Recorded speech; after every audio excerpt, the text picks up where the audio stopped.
Welcome to day 4 of Ramblin' and Wrenching. Today we're going to take an in-depth look at my mobile mechanic toolbox.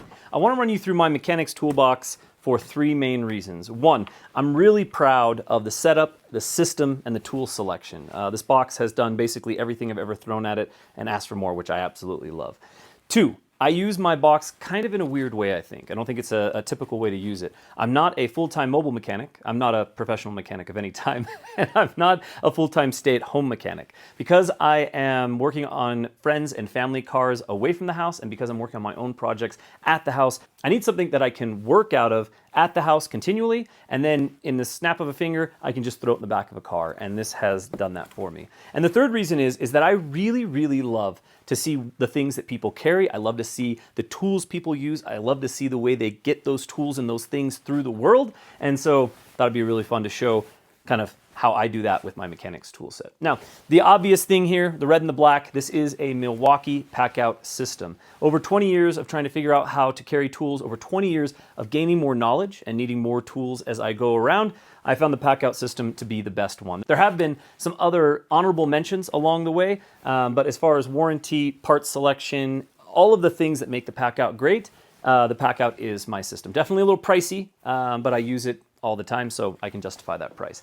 So kicking it off with the top, I have just a flat tabletop on it. A lot of times when you go to somebody else's house to work on something, it's because they don't really have any tools or maybe even any really where to work on things. And so having just a little table, you know, to clean parts, to stack things, to organize things, to put a cold Mountain Dew Slurpee on a hot day. Really nice to have a top on that. So I've got the top there. And then underneath that is probably the most worthless tool that you're going to see today on this thing. So we might as well get it out of the road, and that is the boombox. This is a shame tool for me. Admittedly, I saved up for over a year to purchase it because I couldn't justify just buying the thing. I waited for a big sale, and then I finally bought it. I shouldn't feel so guilty about it, right? I love to have music when I go to work on stuff. I love to have music when I'm working on things.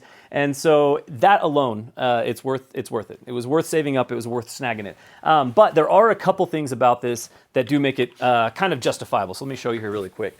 So on this side right here, you have a really nice long extension cord for plugging the box in. So obviously it'll run on battery power. And then on the other side, you've got this compartment right here that has a battery inside of it. So when it's plugged in, the battery will charge. And then you have a USB, I have a USB-C obviously set up, fast charger as well. So this battery can be charged by the cable, and then obviously you can charge your things while it's plugged in, or this battery can run the box and charge your stuff as well. So it's really useful when you're on the road, you're working on stuff, you want to make sure your phone's charged. I mean, for me, you know, also it's like making sure that the camera stuff is charged. And so, you know, it's a very expensive battery pack that makes some really fun noises. Now, the rest of this thing I have set up kind of in, you know, first order retrieval. Basically, the things that I need the most, I want to have closer to the top. The things that I need the less, I want to have farther to the bottom. So let's see if I can get you guys arranged, and I'll show you this top drawer here. Quick interruption from the late night editing room. I forgot to mention something really important I wanted to mention in this video, and that is I would love to do a Q&A video while we're doing this 30 days of videos. So if you can please take any questions you have for me and put them down in the comments of this video. They can be tool questions, gear questions, knife questions, project questions, life questions. I would just love to do a big Q&A video where I can answer whatever questions you might have from the crazy stuff I'm doing here, or from stuff I've done in the past, or for stuff that you're dealing with right now. So leave your questions down in the comments. Let's jump back in. So for my top drawer, I try to keep just basic hand tool things and a couple solvents, a couple marking things. So on this side here, obviously, I've got my very important koozie, and then I have a handful of screwdrivers. A couple suggestions that I can make for sure. I love a good ratcheting screwdriver. Again, I love the Colt of Milwaukee. I think they make really great stuff. So this is a ratcheting screwdriver, and the other cool thing is in the handle, it has a bunch of different heads. And then the other cool thing is this is a full-size driver, so you can put that in your impact as well, and you can use that as a full-size driver. So really love that. Couple other sizes.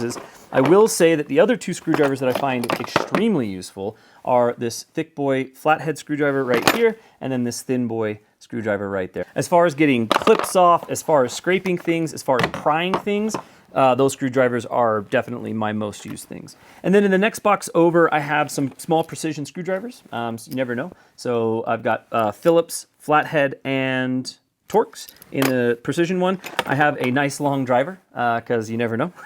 Sometimes things are hard to get to, especially on modern cars. And then I have a big selection of picks. Out of all of the picks that I use, this is my favorite style. Flat on one side, pick on the other. And then I like them to be removable as well so that I can shorten them up if I need to be able to get into tighter spaces. So I've got a wide selection of picks in there for that very reason. And then in the other side, I have drivers. So this is where a bunch of my socket drivers go. This is, well, actually, before I show you this, I'll show you this. I do have 1/2-inch extensions in there as well because I can run 1/2-inch stuff from time to time when you have really big jobs. But this is what I wanted to show you, this little Snap-on 3/8 driver right here. I think this thing cost me $120. Bought it right off the Snap-on truck. I really love it. I don't know why I love it so much, but it's even like a 100-year anniversary, I guess, for guys that collect Snap-on. That's like a really cool thing. But it was originally quarter drive, and the guy on the truck converted it over to 3/8 for me. It is surprising to find one this small, how expensive they are, even when you're buying the cheap ones, and this has a nice small handle. So even though it's a little silly, I do find it very useful, and I found that even the cheap ones aren't that cheap.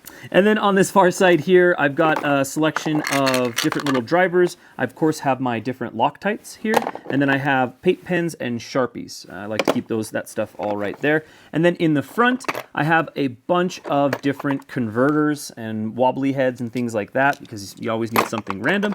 And then I also have some gauges, mainly for setting valves. That's usually what I use these for if I'm adjusting valves and whatnot. This is the gauge set that I'll use for adjusting valves. And that's kind of my top drawer.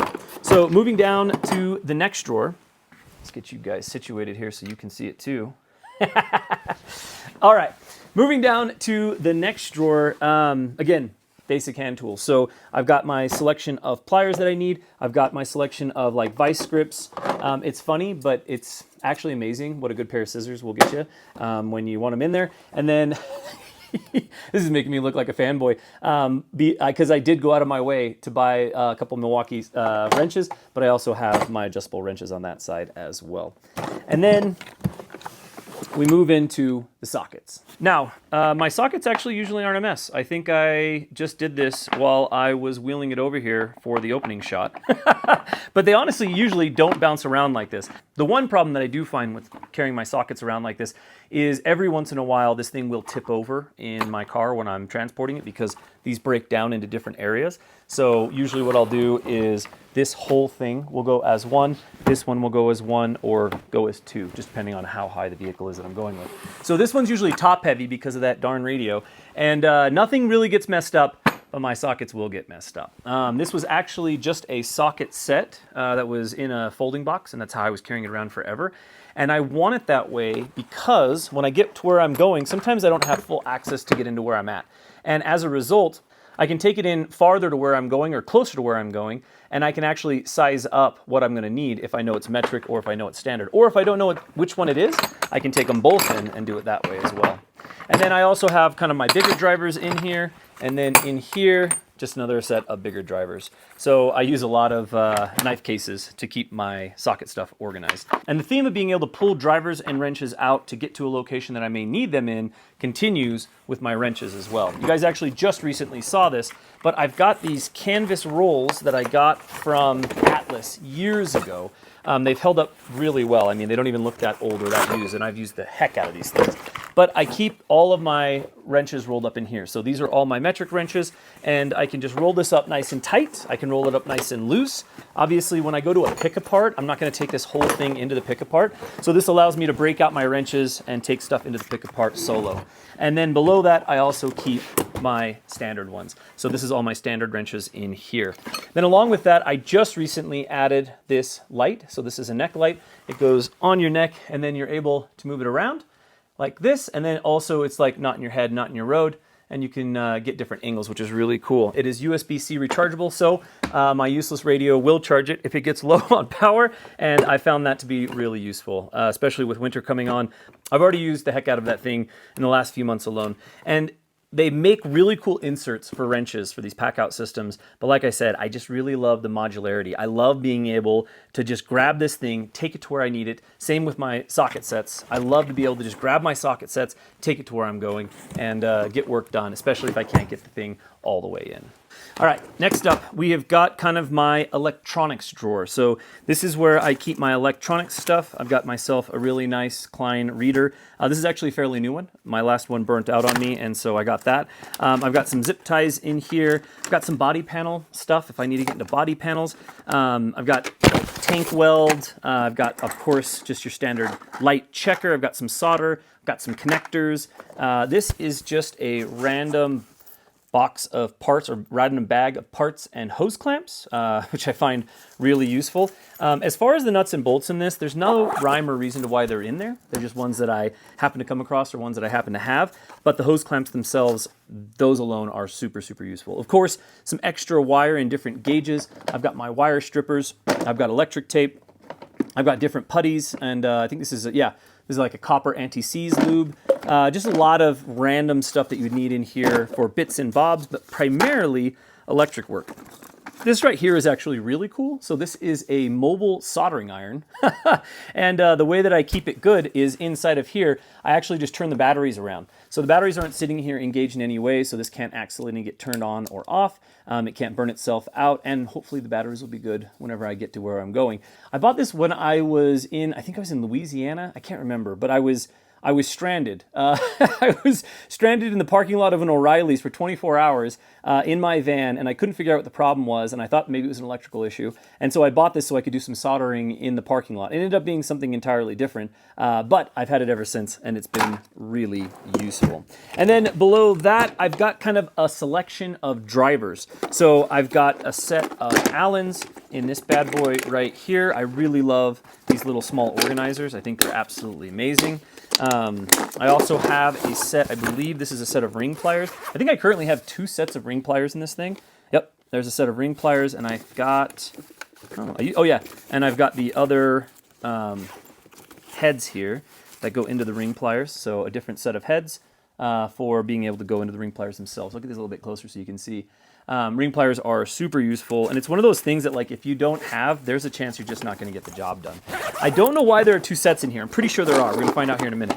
I have, this might look a little familiar if you've been watching some of the videos. I keep that thing in the toolbox because it is so very, very useful. I can decide what I'm doing.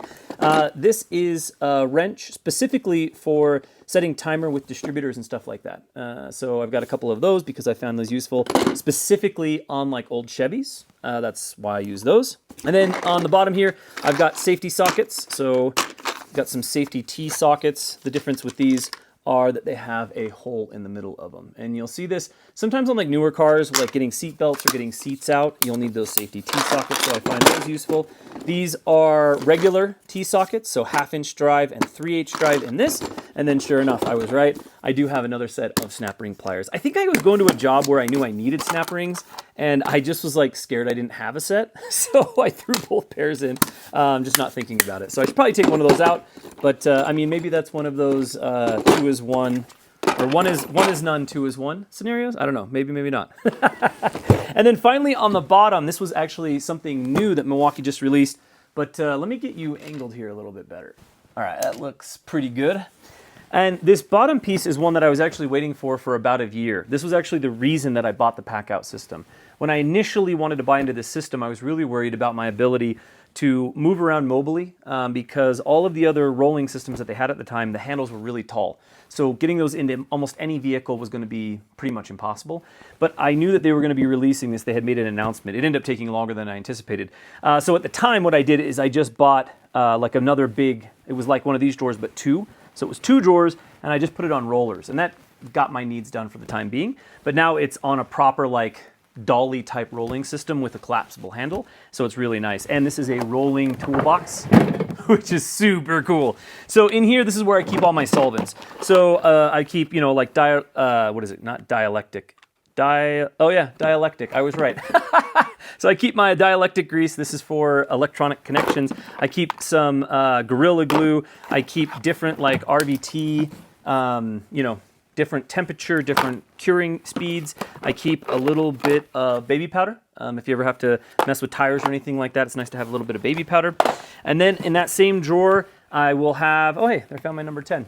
I will have my impact wrench when I'm traveling. I don't have a small impact for both my mechanic and my carpenter tools. That impact is what I use for everything. So it just comes in and out as I need it. I've got a couple rags, of course, because again, if you're going somewhere that people don't normally work on things, chances are you're not gonna have any rags. And it's really a bummer to have to use your t-shirt or have to ruin something that they've got to clean stuff so you can get the job done.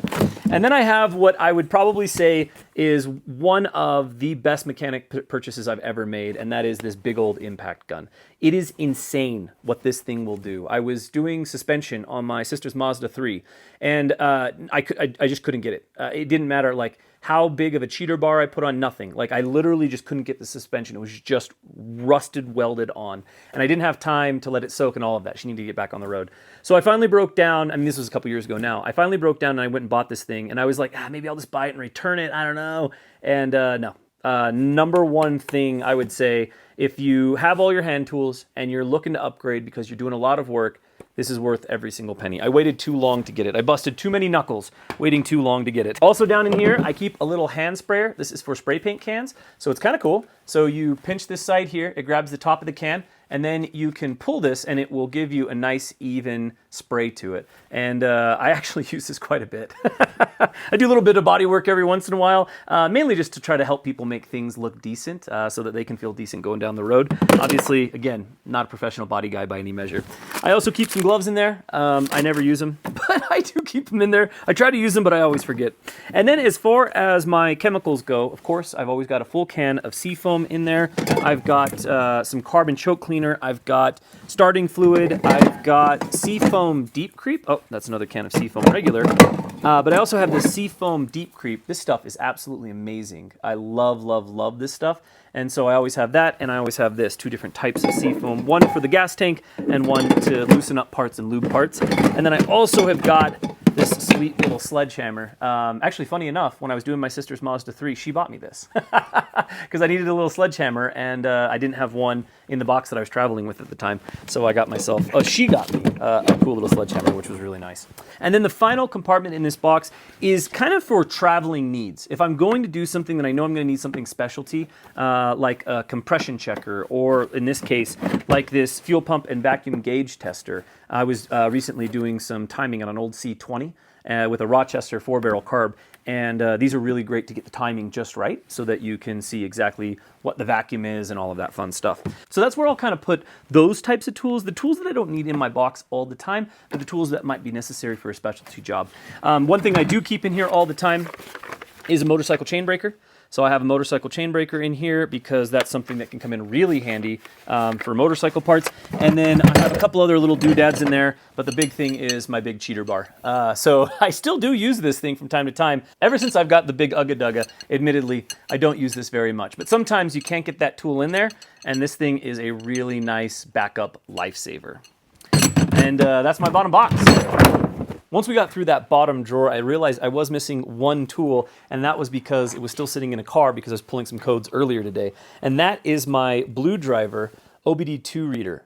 This thing is indispensable, in my opinion, for working on modern cars. So basically what it does is it plugs into the computer of the car, and then it will tell you what codes are going off. It'll help you reset codes, if they can be reset, and it will tell you common reasons for that code to go off, and it will even give you links to Amazon for parts to fix that code. I've been using this thing for 4 to 5 years and has never let me down. Sometimes it's not 100% accurate. It's close. It's not 100% accurate on maybe what part you need or exactly what the problem is that's causing the code, but it's always accurate on what the code is, and at least puts you on the right path. So highly, highly recommend it. It's like $100, connects to your phone. Absolutely amazing. And that's my full toolbox. I hope you guys really enjoyed it. If you want to get some more stuff like this, let me know. I can give you a tour of the shop. I can give you a tour of my carpentry tools. We're about to tackle some carpentry projects, so that could be kind of cool. But either way, I really appreciate you following along. See you tomorrow.